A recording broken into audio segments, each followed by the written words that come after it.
प्रिय दर्शकों, अभी तक हम उस बिंदु तक थे जहाँ पर कुरुश्रेष्ठ भीष्म पितामह ने शंखनाद करके अपने हृदय की मनस्थिति को व्यक्त किया था।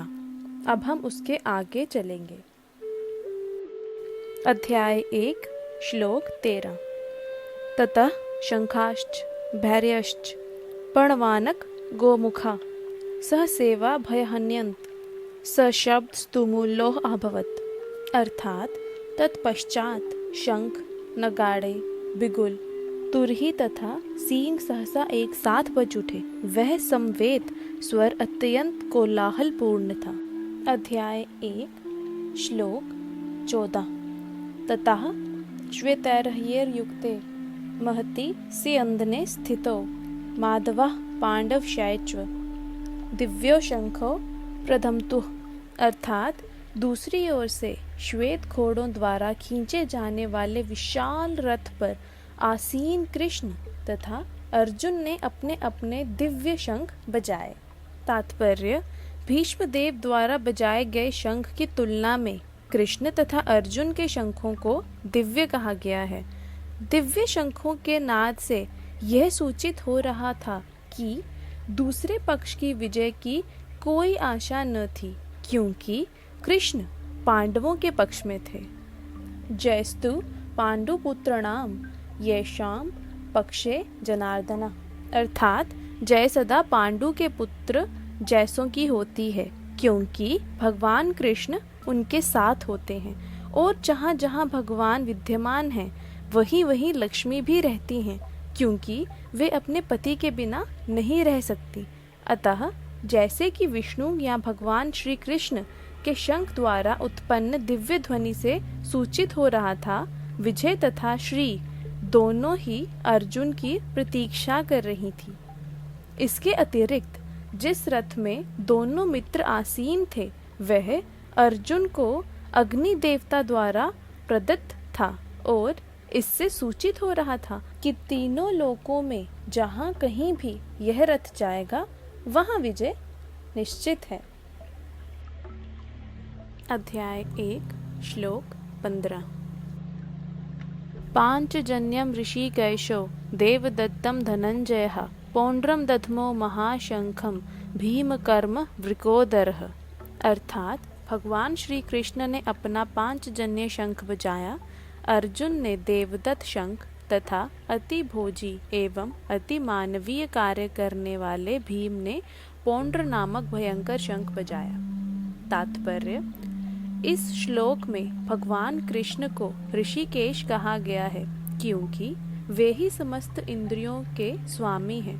सारे जीव उनके विभिन्नांश हैं, अतः जीवों की इंद्रियां भी उनकी इंद्रियों के अंश हैं।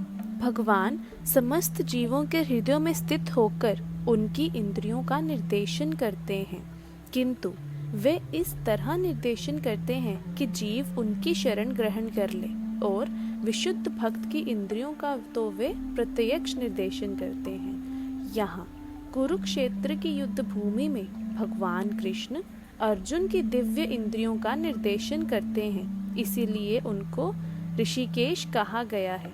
भगवान के विविध कार्यों के अनुसार उनके भिन्न भिन्न नाम हैं। उदाहरणार्थ इनका एक नाम मधुसूदन है, क्योंकि उन्होंने मधु नाम के असुर को मारा था। वे गोवों और इंद्रियों को आनंद देने के कारण गोविंद कहलाते हैं। वासुदेव के पुत्र होने के कारण इनका एक नाम वासुदेव है। देवकी को माता रूप में स्वीकार करने के कारण इनका नाम देवकी नंदन भी है। वृंदावन में यशोदा के साथ बाल लीलाएं करने के कारण ये यशोदा नंदन भी कहलाते हैं। अपने मित्र अर्जुन का सारथी बनने के कारण पार्थ सारथी हैं। इसी प्रकार उनका एक नाम ऋषिकेश है, क्योंकि उन्होंने कुरुक्षेत्र के युद्ध स्थल में अर्जुन का निर्देशन किया था। इस श्लोक में अर्जुन को धनंजय कहा गया है, क्योंकि जब इनके बड़े भाई को विभिन्न यज्ञ संपन्न करने के लिए धन की आवश्यकता थी, तो उसे प्राप्त करने में इन्होंने सहायता की थी।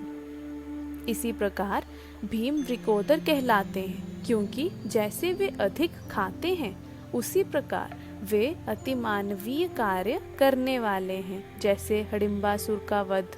अतः पांडवों के पक्ष में श्री कृष्ण इत्यादि विभिन्न व्यक्तियों द्वारा विशेष प्रकार के शंखों को बजाया जाना युद्ध करने वाले सैनिकों के लिए अत्यंत प्रेरणाप्रद था। विपक्ष में ऐसा कुछ न था। ना तो परम निर्देशक भगवान श्री कृष्ण थे, ना ही भाग्य की देवी श्री थी।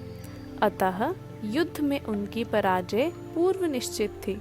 शंखों की ध्वनि मानो यही संदेश दे रही थी। अध्याय 1 श्लोक 16, 17 व 18। अत्यंत विजयम राजा कुंती पुत्रो युधिष्ठिरः नकुलः सहदेवश्च सुघोषमणि पुष्पकौ काश्यश्च प्रमेशवासः शिखण्डी च महारथः धृष्टद्युम्नो विराटश्च सात्यकिश्चापराजितः द्रुपदो द्रौपद्याश्च सर्वशः पृथ्वीपतये सुभद्रोश्च महाबाहु शंखान दधमुः पृथक पृथक। अर्थात, हे राजन, कुंती पुत्र राजा युधिष्ठिर ने अपना अनंत विजय नामक शंख बजाया तथा नकुल और सहदेव ने सुघोष एवं मणिपुष्पक शंख बजाए। महान धनुधर काशीराज, परम योद्धा शिखंडी, धृष्टद्युम्न, विराट, अजय सात्यकी, द्रुपद, द्रौपदी के पुत्र तथा सुभद्रा के महाबाहु पुत्र आदि सबों ने अपने अपने शंख बजाए। तात्पर्य: संजय ने राजा धृतराष्ट्र को अत्यंत चतुराई से यह बताया कि पांडु के पुत्रों को धोखा देने तथा राज्य सिंहासन पर अपने पुत्रों को आसीन करने की यह अविवेकपूर्ण नीति श्लाघनीय नहीं थी। लक्षणों से पहले से ही यह सूचित हो रहा था कि इस महायुद्ध में सारा कुरुवंश मारा जाएगा। भीष्म पितामह से लेकर अभिमन्यु तथा अन्य पुत्रों तक विश्व के अनेक देशों के राजाओं समेत उपस्थित सारे के सारे लोगों का विनाश निश्चित था। यह सारी दुर्घटना राजा धृतराष्ट्र के कारण होने जा रही थी, क्योंकि उसने अपने पुत्रों की कुनीति को प्रोत्साहित किया था। अध्याय 1 श्लोक 19। सघोषो धृतराष्ट्राणां हृदयानि व्यदारयत नभश्च पृथ्वीं चैव तुलुमो अभियनुनादयन्। अर्थात, इन विभिन्न शंखों की ध्वनि कोलाहल पूर्ण बन गई, जो आकाश तथा पृथ्वी को शब्दायमान करती हुई धृतराष्ट्र के पुत्रों के हृदयों को विदीर्ण करने लगी। तात्पर्य: जब भीष्म तथा दुर्योधन के पक्ष के अन्य वीरों ने अपने अपने शंख बजाए तो पांडवों के हृदय वर्णन नहीं हुए। ऐसी घटनाओं का वर्णन नहीं मिलता, किंतु इस विशिष्ट श्लोक में कहा गया है कि पांडव पक्ष के शंखनाद से धृतराष्ट्र के पुत्रों के हृदय विदीर्ण हो गए। इसका कारण स्वयं पांडव और भगवान कृष्ण में उनका विश्वास है। परमेश्वर की शरण ग्रहण करने वाले को किसी प्रकार का भय नहीं रह जाता, चाहे वह कितनी ही विपत्ति में क्यों न हो। जय राधे कृष्ण।